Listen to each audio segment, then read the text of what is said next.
excited bersama dengan saudara. Tepat setahun saya terakhir bicara di sini. Saya sih kangen saudara, saya nggak tahu saudara kangen saya atau enggak gitu ya. Yang belum kenal, nama saya Kenny dan saya seperti tadi dikatakan sebagai Next Gen Pastor di Jakarta Praise Community Church. Membawa salam buat saudara semua. Kami sangat mengasihi gereja saudara, gembala-gembala saudara. Itu alasan kenapa saya susah nolak kalau saya diajak ke sini. Ya, saya senang ada di sini dan terima kasih sudah menyambut dengan luar biasa. Setiap kali saya datang dan saya berharap saya bisa menambah nilai dalam hidup saudara pagi hari ini. Boleh kita hampiri Tuhan sebentar sebelum kita mulai, kita berdoa. Bapa dalam surga, bersyukur untuk pagi hari yang luar biasa, bersyukur untuk kehadiran-Mu, bersyukur untuk kasih setia Tuhan yang kami rasakan dan kami nikmati setiap hari. Kami tahu bahwa Tuhan punya maksud yang spesial untuk setiap kami hari ini. Ubah cara kami berpikir, ubah cara kami memandang dan melihat kehidupan kami, sehingga setiap kami bisa berjalan maksimal dalam rencana Tuhan untuk generasi kami. Kami bersyukur untuk pagi hari ini kami siap mendengar dari Engkau Roh Kudus. Bicara pada kami dalam nama Tuhan Yesus. Semua percaya berkata, amin, amin. Jadi terakhir saya di sini adalah setahun yang lalu dan banyak hal yang berubah setelah setahun ini. Saya tadi banyak cerita dengan Pastor Arif tentang perubahan yang saya alami secara pribadi dan juga secara pelayanan di gereja kami di JPCC. Tuhan percayakan jemaat yang semakin banyak dan tentu dengan bertambah jemaat, bertambah juga tantangan untuk melayani setiap orang yang Tuhan percayakan. Dan saya yakin bahwa saudara dan saya, kita semua hidup dalam zaman yang begitu luar biasa. Karena Tuhan mempercepat banyak hal yang Dia mau lakukan di generasi kita semua, saudara. Dengan adanya perkembangan teknologi dan informasi begitu cepat untuk kita bisa sebarkan informasi tentang Kristus Yesus, tentang kebaikan Tuhan. Dan saya excited dengan apa yang Tuhan lakukan. Dan ada banyak perubahan yang saya alami secara pribadi. Saya dituntut untuk berubah karena situasi saya diubahkan dari cara saya bersikap terhadap banyak orang, terhadap banyak situasi, banyak hal. Cara saya memproses dan menyelesaikan masalah pun berubah. Cara saya berpikir banyak berubah. Cara saya berbicara berubah. Saya sekarang bicara sedikit lebih pelan karena saya harus jelas saat saya berkomunikasi dengan tim saya. Banyak hubungan yang berubah juga. Ada orang-orang yang tambah dekat sama saya, ada orang-orang yang semakin jauh dari saya. Ya. Dan itu sesuatu yang normal dalam kehidupan saat kita bertumbuh. Cara saya memimpin berubah, saya banyak mendelegasikan banyak hal. Sehingga saya nggak banyak mengerjakan hal-hal operasional, tapi saya lebih banyak mikir dan banyak bertemu dan ngobrol dan banyak berkhotbah ya, lebih banyak seperti itu. Banyak kebiasaan yang harus berubah juga. Saya beberapa bulan yang lalu dokter sudah ngomong sama saya pada saya check up, dia kata kayak ini kamu harus turun 10 kilo ya. Waduh, kenapa dok? Kayaknya saya biasa-biasa aja. Percaya sama saya deh, kamu harus turun 10 kilo katanya gitu. Jadi oke dokter, saya percaya sama dokter gitu ya. Tapi ada banyak hal yang harus saya ubah dan saya rasa saudara dan saya sebagai orang Kristen kita akan pelajari hari ini bahwa begitu penting untuk kita menyikapi perubahan dengan baik dan dengan benar, saudara. Yang saya lupa memberikan judul khotbah tadi pagi di ibadah pertama, tapi judul khotbah kalau saudara suka catat, judulnya adalah nyaman gak nyaman. Oke, nyaman gak nyaman hari ini. Nah, kenyataannya saudara, saya akan mengutip seorang hamba Tuhan bernama Dr. A.R. Bernard dari New York, Amerika. Katanya, change is the only constant in life. Perubahan adalah satu-satunya hal yang konstan atau konsisten dalam kehidupan. When change is necessary, pada saat perubahan itu harus terjadi atau dituntut, not to change is destructive. Pada saat perubahan dituntut dari kita semua, dan kita memilih untuk tidak berubah, maka itu bisa menghancurkan kita. Pada saat dokter berkata kepada saya, kamu harus mengubah pola hidup kamu supaya lebih sehat. Kalau saya nggak berubah, maka yang menantikan saya adalah kehancuran tubuh saya dan kesehatan saya. Pada saat mungkin saudara yang sudah menikah, pernikahan saudara, di mana sang suami atau sang istri harus mulai berubah. Ketidakmauan dia untuk berubah akan menghancurkan pernikahan itu. Dan kita terus dituntut untuk berubah, saudara. Karena perubahan adalah satu hal yang selalu ada, selalu konsisten. Dunia kita terus berubah. Dunia kita terus maju dan berubah. Ada hal baru yang ditemukan setiap hari, saudara. Dengan rate yang begitu cepat hari ini. Namun sayangnya dalam sejarah, kalau saudara meneliti sejarah, gereja biasanya, dan saya tahu bukan di tempat ini karena saudara sudah banyak berubah di tempat ini. Tapi gereja dikenal sebagai sebuah institusi yang menentang perubahan. Sepanjang sejarah gereja dikenal sebagai institusi yang paling sering menentang perubahan.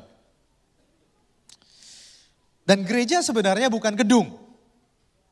Dan bukan institusi juga. Gereja adalah pribadi-pribadi seperti saudara dan saya. Orang percaya. Tubuh Kristus. Pengikut Kristus. Jadi banyak orang Kristen saya temukan begitu sulit untuk berubah dan menerima perubahan. Saya senang dengan visi dan misi gereja ini, saudara. Luar biasa banget. Saya tahu digaungkan tentang be a story maker. Saya suka banget slogan itu. Be a story maker. Karena setiap kita membangun sebuah cerita atau menjadi bagian dari sebuah cerita yang Tuhan ingin ceritakan pada dunia. Dan setiap kita dipanggil untuk menjadi story maker. Untuk kehidupan kita masing-masing dan komunitas kita, sekeliling kita, saudara. Namun misi saudara sangat menarik, dikatakan, tadi saya dengar lagi, sekali lagi di news saudara, mendemonstrasikan Yesus kepada dunia dengan cara yang dinamis dan kreatif, saudara. Saya pas baca itu saya sangat-sangat excited, saya dikuatkan karena saya cek di Kamus Besar Bahasa Indonesia, dinamis itu artinya penuh semangat dan tenaga. Sehingga cepat bergerak dan mudah menyesuaikan diri dengan keadaan, dan sebagainya. Mengandung dinamika. Saudara, penuh semangat. Makanya pagi-pagi langsung semangat gitu ya. Saya tadi juga bilang, saya ngefans sama suaranya Pastor Arif. Dia ngomong apa aja langsung jadi semangat kita gitu ya. Karismanya, wibawanya luar biasa gitu. Saya kadang I wish saya punya suaranya dia gitu. Luar biasa banget. Dia penuh semangat dan tenaga. Dan cepat bergerak dan mudah menyesuaikan diri dengan keadaan. Mudah untuk berubah. Enggak kaku, enggak hanya begitu-begitu aja. Selalu dinamis dia. Bahasa Inggrisnya menarik kata dynamic. Dynamic adalah of a process or system, sebuah proses atau sistem characterized by constant change. Yang cirinya adalah perubahan yang selalu, yang terus-menerus terjadi. Constant change, activity or progress, aktivitas atau kemajuan. Dan kalau bicara tentang pribadi of a person, positive in attitude, dia bersikap positif, penuh dengan energi dan ide-ide baru. Itulah dinamis, saudara. Saudara semangat penuh energi, positif, penuh dengan ide baru dan cepat menyesuaikan diri dan terus berubah. Dinamis, saudara. Saya senang sekali dengan misi gereja ini. Makanya saya percaya ini penuh dengan orang-orang yang dinamis. Yang amin, yang semangat. Amin. Nah, sebagai pengikut Kristus, saudara dan saya diberikan amanat agung. Sebelum Yesus kembali surga, dia katakan di Matius 28 ayat 19. Karena itu pergilah, jadikanlah semua bangsa muridku. Dan baptislah mereka dalam nama Bapa dan Anak dan Roh Kudus. Dan ajarlah mereka melakukan segala sesuatu yang telah kuperintahkan kepadamu. Dan ketahuilah aku menyertai kamu senantiasa sampai kepada akhir zaman. Saudara, perintah amanat agung Yesus kepada gerejanya bukan untuk membangun sebuah gedung. Bukan untuk hanya merekam album-album. Bukan untuk hanya sekedar menciptakan pelayanan-pelayanan. Tapi dikatakan jadikanlah semua bangsa muridku. Tujuan semua itu adalah untuk menjadikan bangsa-bangsa murid Kristus. Caranya bisa berbeda, tapi tujuannya adalah menjadikan semua bangsa murid Kristus. Saudara dan saya harus efektif sebagai gereja dan juga sebagai individu, sebagai pribadi untuk menjadikan bangsa-bangsa murid Kristus. Nah, apabila kita sebagai murid Kristus nggak mengerti caranya nyambung dengan perkembangan dunia atau relevan dengan dunia, maka kita akan berhasil menjangkau mereka. Kita nggak akan berhasil menjawab kebutuhan mereka. Dan memperkenalkan Yesus sebagai solusi kehidupan mereka. Nah, saya kan bicara saudara, perubahan adalah esensi dari hidup beriman. Perubahan adalah esensi dari hidup beriman. 2 Korintus 5 ayat 17 berkata gini. Jadi siapa yang ada di dalam Kristus, ia adalah ciptaan baru. Yang lama sudah berlalu, sesungguhnya yang baru sudah datang. Saudara, saya nggak tahu saudara kebiasaannya seperti apa. Ada seorang di kantor kami yang setiap tahun ganti handphone baru. Setiap tahun. Jangan lihat kiri kanan, lihat lurus saja saudara. Setiap tahun ada model baru, harus ganti handphone yang baru. Dan yang menjadi masalah adalah orang ini agak gaptek orangnya. Saudara ngerti gaptek? Dia gaptek. Nah meskipun saya nggak ganti handphone setiap tahun, tapi saya nggak gaptek. Saya sangat fasih dengan teknologi. Saya bisa maksimalkan apa yang saya gunakan sekarang ini. Mungkin ada fitur-fitur yang banyak orang nggak tahu, tapi saya bisa maksimalkan. Tapi yang terjadi adalah setiap tahun kalau dia ganti handphone baru, saya udah wanti-wanti. Waduh, udah ada iklannya di mana-mana. Sekarang yang pennya warna kuning kalau nggak salah gitu ya. Iklannya di mana-mana, soalnya di mana-mana, udah muncul di internet dan lain-lain. Saya udah tahu nih, pada saat dia beli itu, pasti saya diganggu. Tolong jelasin ke gue dong, ini gimana cara bikin, cara ganti teksnya ya. Ini gimana sih, saya nggak ngerti caranya, kamu bisa ajarin saya nggak? Dan biasanya saya, karena saya nggak gaptek, saya bisa search, saya Google, saya cari tahu, saya jelasin ke dia. Gitu ya. Tapi setiap kali ada sesuatu yang baru yang datang, dia harus menyesuaikan diri dengan cara-cara yang baru. Saya pun harus menyesuaikan diri. Dan bersiap-siap mengantisipasi perubahan yang dialami oleh orang lain. Wah, langsung berasa semua curcol nih ternyata. Saudara mengerti bahwa setiap kali ada yang baru yang datang, gak mudah untuk kita yang biasa dengan yang lama untuk menyesuaikan diri. Dan firman Tuhan berkata, yang baru sudah datang. Yang baru sudah datang. Saudara pada saat saudara terima Tuhan pertama kalinya, saudara ingat mungkin perubahan-perubahan yang terjadi. Gak gampang. Mungkin cara saudara bicara harus berubah. Mungkin kebiasaan saudara sehari-hari harus berubah. Mungkin saudara dulu gak pernah menyisihkan waktu hari Minggu untuk ke gereja, tapi lalu saudara harus menyisihkan waktu. Dan gak hanya saudara yang harus beradaptasi, tapi orang yang kenal saudara harus beradaptasi, ya gak saudara? Setiap kali ada perubahan, setiap kali ada yang baru datang, maka perlu waktu dan effort atau upaya untuk kita menyesuaikan dengan yang baru.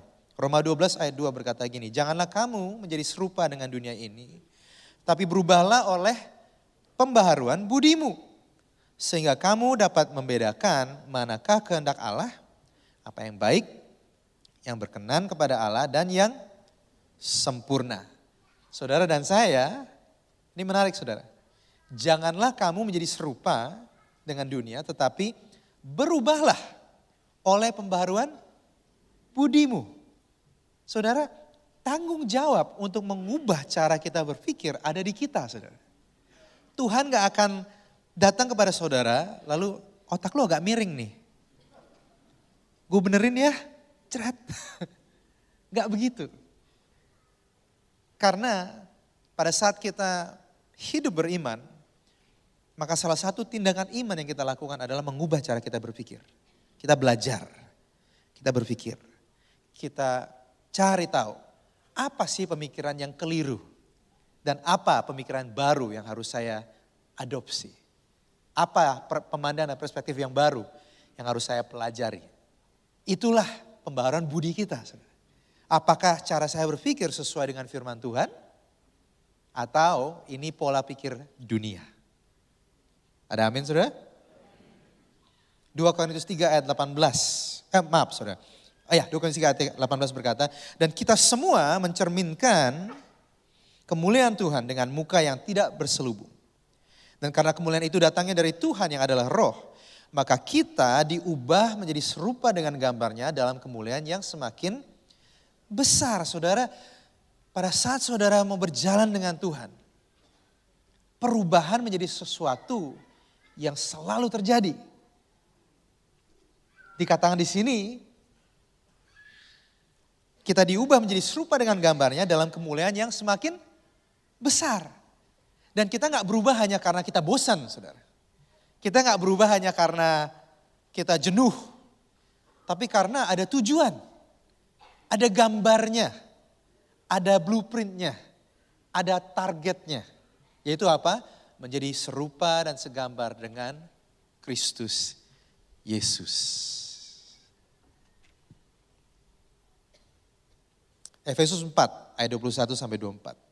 Karena kamu telah mendengar tentang Dia dan menerima pengajaran di dalam Dia menurut kebenaran yang nyata dalam Yesus, yaitu bahwa kamu berhubung dengan kehidupan kamu yang dahulu harus menanggalkan manusia lama yang menemui kebinasaannya oleh nafsunya yang menyesatkan, supaya kamu dibaharui di dalam roh dan pikiranmu dan mengenakan manusia baru yang telah diciptakan menurut kehendak Allah di dalam kebenaran dan kekudusan yang sesungguhnya. Saudara, kita dibaharui, tinggalkan yang lama. Jadi perubahan adalah esensi hidup beriman.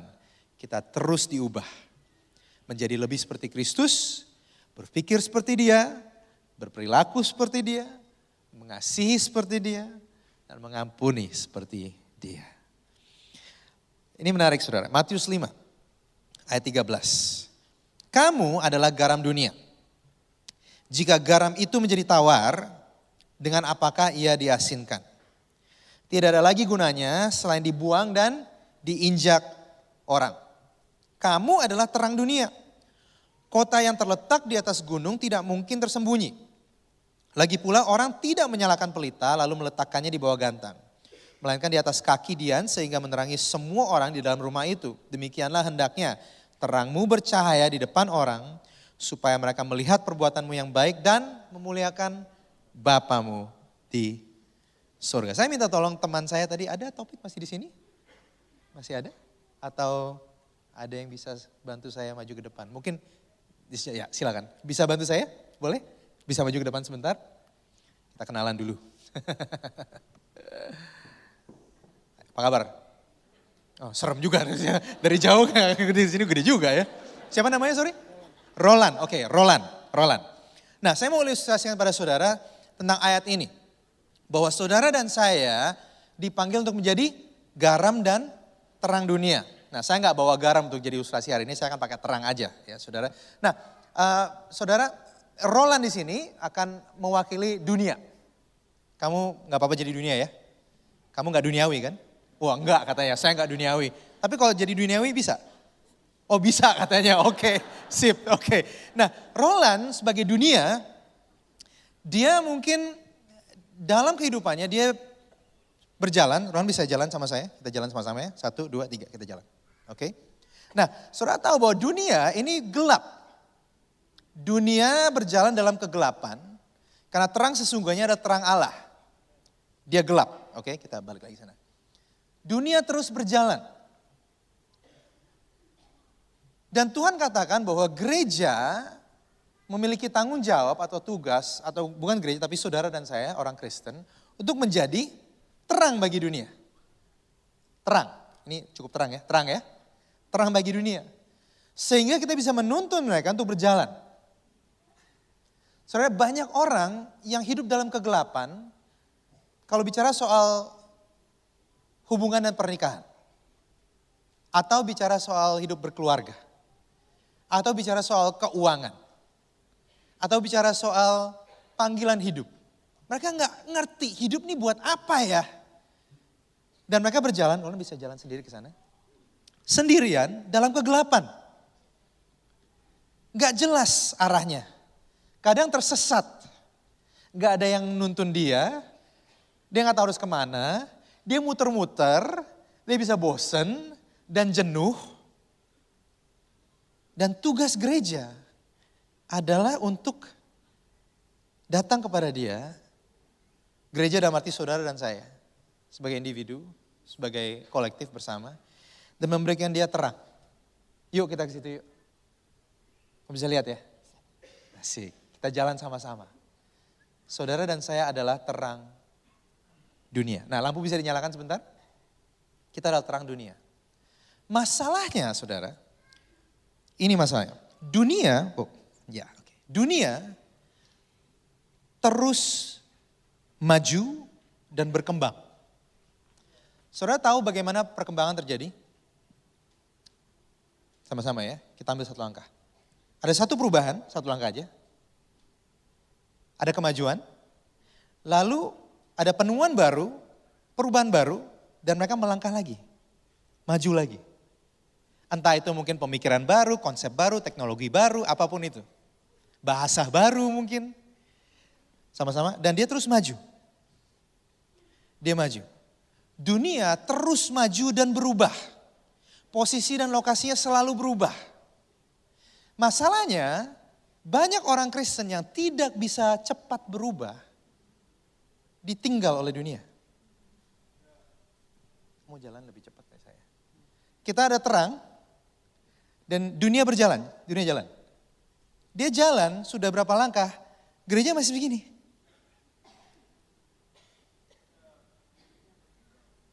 Sehingga untuk dunia, saya sebagai orang Kristen gak ada gunanya. Dia udah nyasar kemana gak tahu. Dan gereja, bukannya kita mempercepat dan mengikuti dia, tahu apa yang sering dilakukan orang Kristen? Dari sini, teriak, salah lo. Woi, gak boleh kayak gitu. Itu salah arah. Saudara, dia tahu dia salah arah. Tapi dia gak bisa lihat. Karena terangnya masih di sini. Musiknya sudah berubah. Gayanya sudah berubah. Tapi kita masih di sini, saudara. Boleh tepuk tangan buat Roland. Thank you. Thanks. Kamu jadi personal trainer saya nanti ya. Saya perlu turun 10 kilo soalnya, jadi it's good. Saudara, kalau gereja atau orang Kristen nggak belajar untuk cepat, tahukah saudara, firman Tuhan katakan kalau ini nggak ada gunanya, dibuang dan diinjak. Bukan Tuhan yang injak, bukan Tuhan yang buang, orang lain. Kamu nggak ada gunanya. Ngapain saya ke gereja? Ngapain saya dengar firman Tuhan? Bahasa kita nggak nyambung. Saya nggak ngerti yang kamu ngomong itu apa. Ada seorang gembala di Kanada namanya Carey Nieuwhof. Dia berkata gini, the gap between how quickly you change and how quickly things change around you is called irrelevance. Jeda di antara seberapa cepat kita sebagai tubuh Kristus berubah dan seberapa cepat dunia berubah, jeda ini yang disebut dengan tidak relevan. Gak nyambung. Gak nyambung dengan dunia. Penting untuk kita memiliki sikap dan tanggapan yang benar terhadap perubahan. Karena apabila kita lambat berubah, dunia akan mencari jawaban di tempat lain. Dan belum tentu, bukan belum tentu, sudah pasti jawaban di luar Tuhan adalah maut dan jebakan buat mereka semua. Beberapa hal yang praktis yang bisa kita perhatikan kalau kita mau melatih diri kita untuk menjadi orang-orang yang nyaman dengan perubahan, yang nyaman dengan ketidaknyamanan, yang nyaman untuk selalu bertanya, apa lagi yang bisa saya ubah hari ini? Apalagi baik untuk saudara pribadi atau bersama-sama sebagai tubuh Kristus dan gereja Tuhan. Yang pertama saudara, yang pertama adalah mari kita berani tidak nyaman. Harus berani dulu saudara. Harus berani, karena kenyamanan adalah musuh dari perubahan. kenyamanan adalah musuh dari perubahan. Keluaran 14 ayat 10 sampai 12. Ini kisah atau bagian di mana Musa telah memimpin bangsa Israel keluar dari Mesir dan mereka sedang dikejar oleh pasukan Firaun. Ketika Firaun telah dekat, orang Israel menoleh, maka tampaklah orang Mesir bergerak menyusul mereka. Lalu sangat ketakutanlah orang Israel dan mereka berseru-seru kepada Tuhan. Dan mereka berkata kepada Musa, apakah karena tidak ada kuburan di Mesir, maka engkau membawa kami untuk mati di padang gurun ini? Apakah yang kau perbuat ini terhadap kami dengan membawa kami keluar dari Mesir? What have you done, Musa? Bukankah ini telah kami katakan kepadamu di Mesir? Janganlah mengganggu kami dan biarlah kami bekerja pada orang Mesir. Sebab lebih baik, saudara perhatikan apa yang dia katakan. Lebih baik bagi kami untuk bekerja pada orang Mesir daripada mati di padang gurun ini. Kenapa kamu bawa kami keluar? Gak apa-apa deh jadi budak. Yang penting hidup. At least jatah makanannya jelas kapan dikasih meskipun gak enak. Sekarang kami keluar, nunggu. Dulu udah tahu jadwalnya, sekarang harus percaya sama Tuhan. Kalau Tuhan lagi bad mood gimana?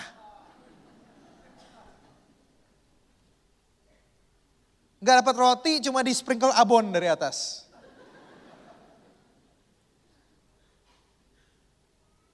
Kelihatan ya orang yang gak kenal kebaikan Tuhan. Mereka khawatir dengan perubahan yang terjadi. Dan mereka memilih kenyamanan di Mesir yang sebenarnya gak nyaman juga, saudara. Gak nyaman. Tuhan menjanjikan mereka tanah yang berkelimpahan dengan susu dan madu. Di mana kamu bisa bebas. Dan Tuhan berkati. Tapi kamu lewati proses ini dulu. Kamu harus mau berubah. Yang dulunya cuma ngikutin apa kata orang. Sekarang kamu harus belajar. Kamu harus belajar untuk mandiri. Untuk berperang. Saudara selama ini bahas tentang Joshua.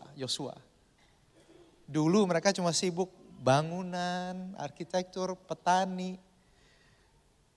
Tapi keluar mereka harus belajar jadi apa? Prajurit. Gak nyaman, saudara. Sama sekali gak nyaman. Jadi kita harus berani dan tahu bahwa pada saat saya berubah, ini gak akan nyaman. Pada saat saya mau mengubah kebiasaan saya, gak akan nyaman. Harus bangun pagi, ke gym, pengennya tidur aja gitu kan.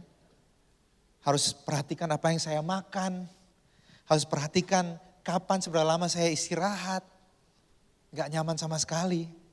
Enakan di masa-masa itu tidur dan makan aja. Tanpa harus mikir, ngapain harus mikirin sih. Gak nyaman untuk berubah. Pada saat sebagai gereja saudara. Pada saat lagu-lagunya, kok semakin susah nyanyinya ya. Kok semakin hingar-bingar ya. Kok lampunya semakin banyak ya. Gak nyaman saudara. Gak nyaman. Tapi kita harus berani untuk gak nyaman. Karena apa? Karena kita tahu bahwa Tuhan baik. Dan Tuhan menjanjikan sesuatu yang lebih baik. Kalau saudara mau melewati proses ini. Berani untuk gak nyaman. Yang kedua, miliki visi yang jelas. Punya visi yang jelas. Punya visi yang jelas. Karena kalau saudara gak punya visi yang jelas, ini yang terjadi. Yohanes 21 ayat 1-3. Bicara tentang murid-murid Yesus. Setelah Yesus mati dan dikubur, lalu dia bangkit dan dia menampakkan diri pada murid-muridnya. Kemudian Yesus menampakkan diri lagi kepada murid-muridnya di pantai Danau Tiberias, dan ia menampakkan diri sebagai berikut. Di pantai itu berkumpul Simon Petrus, Thomas yang disebut Didimus, Nathanael dari Kana yang di Galilea, anak-anak Zebedeus dan 2 orang muridnya yang lain. Kata Simon Petrus kepada mereka, aku pergi menangkap ikan. Kata mereka kepadanya, kami pergi juga dengan engkau. Mereka berangkat lalu naik ke perahu, tapi malam itu mereka tidak menangkap apa-apa. Saudara, murid-murid Yesus 3 tahun sebelum ini, mereka dipanggil Yesus. Yesus berikan kepada mereka visi masa depan mereka. kamu nggak lagi akan menangkap ikan. Kamu akan menangkap menjala jiwa-jiwa.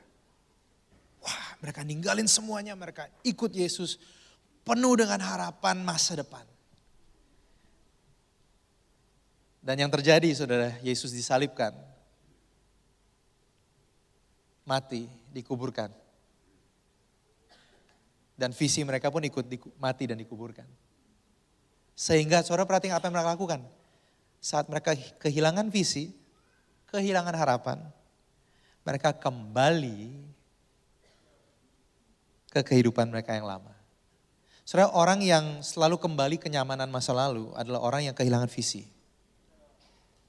Dia udah gak lagi bisa lihat apa yang lebih baik di depan. Sehingga dia berhenti dan bahkan, saudara tahukah saudara, pada saat saudara berhenti dan dunia terus maju, sebenarnya saudara tuh mundur. Ngerti maksud saya? Mereka berhenti dan mereka mundur. Mereka kembali menjadi menjala ikan. Saya berharap gak ada di antara saudara yang mungkin secara pribadi dalam proses perubahan, saudara kehilangan visi. Saudara kehilangan akan visi bahwa Tuhan menyediakan sesuatu yang lebih baik lagi di depan. Lebih besar lagi. Dan saudara bilang, udahlah udah capek. Udahlah udah capek. Udah capek ribut terus. Karena saya merasa dekat dengan saudara, saya bisa cerita tentang keadaan gereja kami. Selama hampir 2 tahun ini kami mengalami perubahan yang begitu banyak. Karena kami tahu kami harus berubah untuk bisa mengantisipasi tantangan yang akan datang di gereja kami.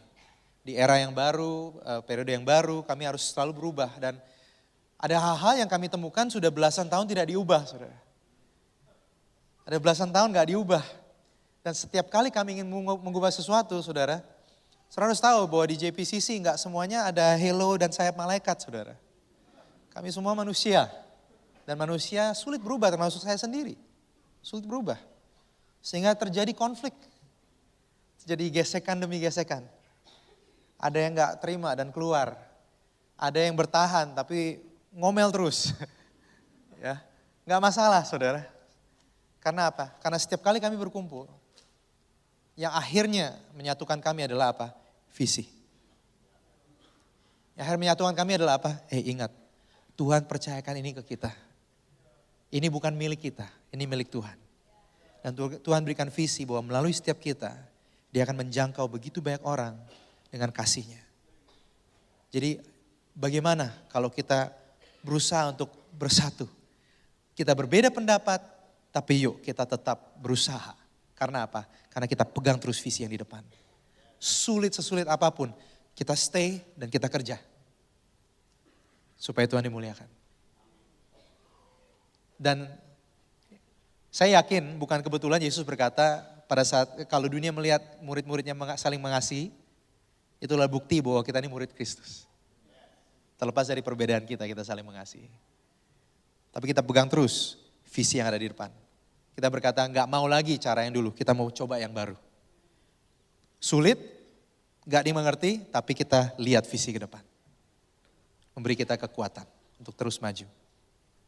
Yang ketiga, pertahankan nilai-nilai yang kekal. Bukan gaya atau metode yang hanya sementara saja. Setiap generasi akan memiliki gaya dan metode yang berbeda-beda. Namun nilai-nilai harus diwariskan secara turun-temurun. Nah, tantangannya di poin ini adalah untuk menentukan dan membedakan yang mana yang nilai, yang mana yang metode. Dan semakin lama sebuah metode diwariskan, semakin kabur bentuknya dan orang pikir itu harusnya nilai. Semakin lama itu diturunkan dan tidak diubah, semakin orang berpikir bahwa ini adalah mutlak. Ini adalah nilai. Saudara, saya tadi sempat cerita di ibadah pertama. Ada begitu banyak perubahan yang kami alami. Salah satu hal yang kami coba lakukan adalah mengubah format ibadah kami. Format ibadah kami. Jadi dulu Kami buka dengan pujian dan penyembahan. Setelah itu, setelah selesai nyanyi, kami nonton video news ya. Setelah itu gembala naik untuk berbicara. Dan sempat kemarin ada yang menggagaskan bahwa yuk bagaimana kalau kita bagian pujian penyembahan kita bagi dua. Dan di tengah-tengah kita selipkan doa untuk jemaat. Kita berdoa untuk berdoa syafaat untuk jemaat yang membutuhkan. Wah, saudara-saudara pikir dalam skenario saya waktu pertama kali kita gagaskan itu adalah semua tim berkata luar biasa. Ide yang sangat baik. Ada kesempatan untuk jemaat merasakan bahwa Tuhan peduli sama kebutuhan mereka. Mari kita lakukan itu. Amin, semua setuju. Ternyata itu hanya mimpi belaka, saudara. Kenapa kami katakan itu? Mulai ada yang teriak. Saudara. Kenapa diganggu-ganggu? Kita dari dulu udah begini aja udah bagus kok. Lagi pula tahu nggak sebagai tim pujian penyembahan, maaf tim kau di sini. Ini tim gereja kami bukan tim gereja ini, oke? Sebagai tim punya penyembahan, susah tahu nggak? Suasananya udah naik, apapun itu maksudnya. Saya nggak tahu apa yang naik ya saudara ya. Dikatakan suasana, kami udah bangun suasana udah naik. Terus di tengah-tengah ada doa, turun. Habis itu kita harus naikin lagi buat khotbah. Gak usah deh saudara. Dan kami lakukan berminggu-minggu dan setiap minggu mereka akan datang dan berkata, gak enak, gak oke. Bentuk koalisi saudara. Bikin petisi. Loh saudara ketawa, benar terjadi. Ini derita kami. Saya curhat. Dan mereka, saudara, kadang kami pikir, aduh gimana ya? Gimana ya? Lalu saudara, kami push aja terus. Kami push aja terus. Di bulan kedua, ketiga, kami mulai mendengar kisah-kisah tentang cerita jemaat. Kami merasa gereja ini sangat memerhatikan kebutuhan kami. Dan kami juga sadar bahwa Tuhan menjawab doa-doa kami loh. Saat kita doakan bersama-sama ada kuasanya. Bukankah itu yang Yesus mau? Untuk kita melayani satu sama lain. Dan nilai yang harus kami ajarkan juga adalah apa? Terlepas dari mau format musik seperti apa. Harus tetap bisa naik. Apapun itu. Gak apa-apa kalau diturun, naik lagi lah. Karena firman Tuhan berkata apa? Kau akan terus naik dan gak turun. Manusia, saudara dan saya, kecenderungan untuk mempertahankan metode yang nyaman. Tapi kita harus perhatikan dan tentukan nilai apa yang mau kita turunkan. Nilai apa. Dan saudara saya selalu katakan begini. Semakin sering, nah ini dalam saudara bisa catat. Semakin sering kita mengubah hal-hal yang bisa diubah, semakin jelas hal-hal yang tidak bisa diubah. Saya lagi, semakin sering kita mengubah hal-hal yang bisa diubah, semakin jelas hal-hal yang tidak bisa diubah. Dan hal yang tidak bisa diubah itulah yang kita sebut dengan nilai atau kebenaran. Yang bisa diubah itu hanya sekedar metode. Apa dalam hidup saudara kebiasaan-kebiasaan yang harusnya bisa diubah? Apa nilai yang mau saudara pertahankan? Perhatikan itu. 2 Timotius 3 ayat ke-5 berkata gini. Bicara tentang orang-orang Farisi. Rasul Paulus menulis secara lahiriah mereka menjalankan ibadah mereka. Tapi pada hakikatnya mereka memungkiri kekuatannya. Jauhilah mereka itu. Bahasa Indonesia sehari-hari menarik terjemahannya. Dikatakan gini, meskipun secara lahir mereka taat menjalankan kewajiban agama. Namun menolak inti dari agama itu sendiri. Jauhilah orang-orang yang seperti itu. Saudara, orang-orang Farisi dikenal. Pada saat Yesus datang dia mau mengkomunikasikan karakter pribadi Allah yang adalah penuh kasih dan pengampunan yang mau dekat dengan umatnya. Pada saat Yesus melakukan itu, mengasihi orang, menyembuhkan mereka. Orang Farisi datang, gak boleh sembuhin orang di hari Sabat. Ini hari Sabat, aturannya gak boleh begini. Dari dulu, soalnya bayangkan jadi orang Farisi ya, lu mau mujizat boleh deh, tapi jangan di hari Sabat ya. Jangan di sini ya, caranya jangan begitu. Saudara, mereka menjalankan kewajiban agama, tapi menolak inti dari agama itu. Kuasa terletak dalam nilai. Kuasa terletak dalam kebenaran. Kuasa itu bukan ada di metode dan gaya. Metode dan gaya itu bagus untuk kita jangkau. Untuk kita terus in step dan berbahasa nyambung dengan dunia. Tapi kuasa sesungguhnya ada dalam nilai yang saudara pegang. Firman Tuhan. Firman Tuhan. Saudara dapat sesuatu hari ini? Ya. Ibadah 2 luar biasa fokus. Yang keempat, saudara. Percaya kepada generasi berikutnya. Percaya kepada generasi berikutnya.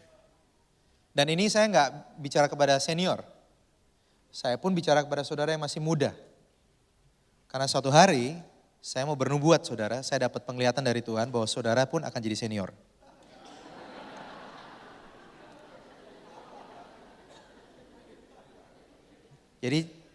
Jadi kalau saudara dengerin ini jangan, ya waktunya gue nih, saudara, waktumu pun akan lewat.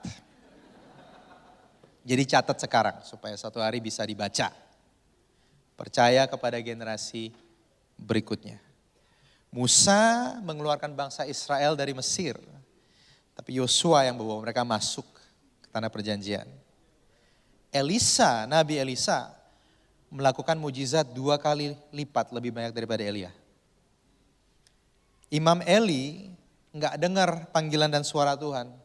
Tapi yang dia pimpin Samuel mendengar suara Tuhan. Dan Eli respon dengan sangat baik. Eli membantu dia untuk mendengar dan respon. Ini saya bicarakan tahun lalu waktu saya di sini. Eli nggak bilang, Sam lu cuma bayangan lu doang deh, nggak ngerti apa-apa. Enggak. Eli kata kayaknya kamu dengar suara Tuhan deh. Dia tahu waktunya sudah lewat. Dan dia harus bantu generasi yang baru untuk mendengar dari Tuhan. Daud memulai pembangunan bait Allah, tapi Salomo yang menyelesaikannya. Saudara, ada alasan dalam firman Tuhan juga perjanjian lama, di mana berkat hak sulung adalah menerima porsi 2 kali lipat. Ya, karena Tuhan tahu dia mau yang generasi berikutnya lebih baik dari generasi sebelumnya.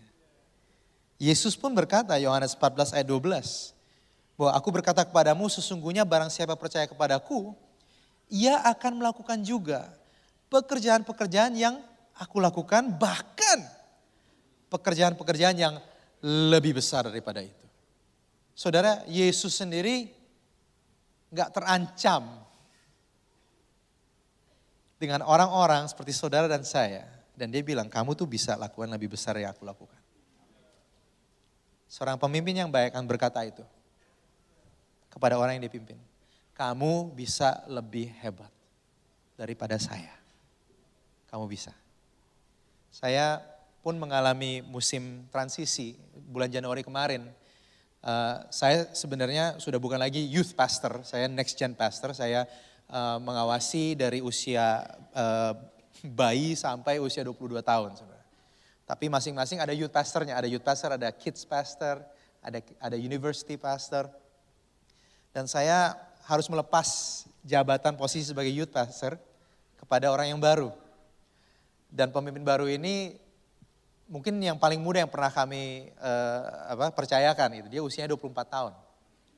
Udah mimpin pelayanan yang cukup besar. Dan berapa kali sering, hampir setiap minggu saya ngobrol sama dia. Dan dia katakan, saya memutuskan untuk melakukan ini. Saya dengar idenya, saya pikir, aduh, masa bisa ya? Emang begitu ya? Atau saya udah pernah lakukan itu dan gak berhasil. Tapi saya belajar saudara, selama 8 bulan terakhir terutama. Saya bilang, pendapat saya begini, Saya pernah ngalamin ini. Tapi pada akhirnya kamu yang putuskan. Dan apapun yang kamu putuskan, saya akan dukung.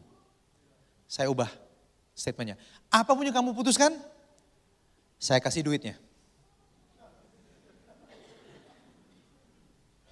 Apapun yang kamu putuskan, meskipun kalau bertentangan dengan apa yang saya rasakan dan saya pikirkan dan saya alami, meskipun saya nggak ngerti, saya akan biayain. Udah kejadian saudara, 4 kali saya menentang, 3 kali dia benar. 8 bulan terakhir. Saya tahu bahwa Tuhan mau saya untuk percaya pada generasi berikutnya. Bahkan dalam hal-hal yang saya nggak ngerti pun, saya harus tahu bahwa Tuhan dia pun Tuhan yang sama. Roh Kudus dia pun Roh Kudus yang sama. Dan Roh Kudus akan memakai dia untuk melakukan hal-hal yang lebih besar untuk menjangkau generasinya. Sehingga saya bisa berdiri dan melihat saya bangga sama kamu.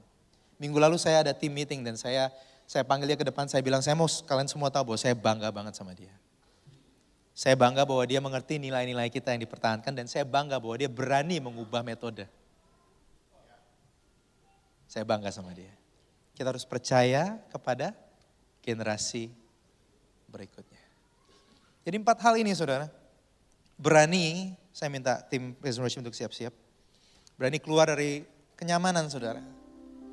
Punya visi yang jelas. Pertahankan nilai-nilai yang kekal, bukan gaya atau metode yang hanya sementara. Lalu percaya kepada generasi berikutnya. Apakah saudara dan saya akan dikenal sebagai pribadi yang membuka jalan bagi generasi baru? Apakah saudara dan saya dikenal sebagai orang-orang yang buka jalan untuk hal-hal yang baru dalam kehidupan saudara pribadi, keluarga saudara, sekolah saudara, komunitas saudara, kota ini? Atau malah saudara jadi orang yang menahan-nahan dan gak mau berubah? Saya mau challenge, saya yakin Roh Kudus hari ini berbicara pada saudara. Untuk berani keluar dari kenyamanan saudara. Untuk belajar nyaman dengan perubahan. Untuk belajar nyaman untuk gak nyaman saudara. Karena change, perubahan terus terjadi dalam dunia kita. Dan Tuhan mau pakai kita semua untuk jadi terang untuk dunia ini.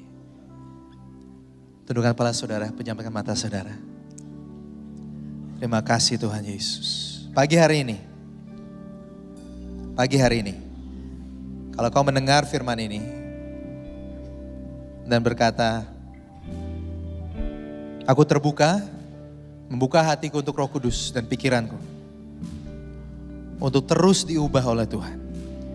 Gak nyaman, gak mudah, gak gampang, sulit mengubah kebiasaan.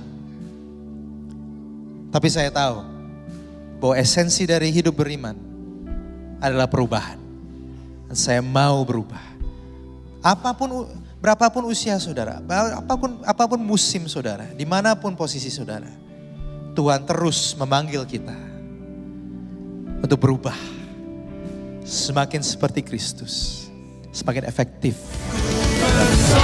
Melompat,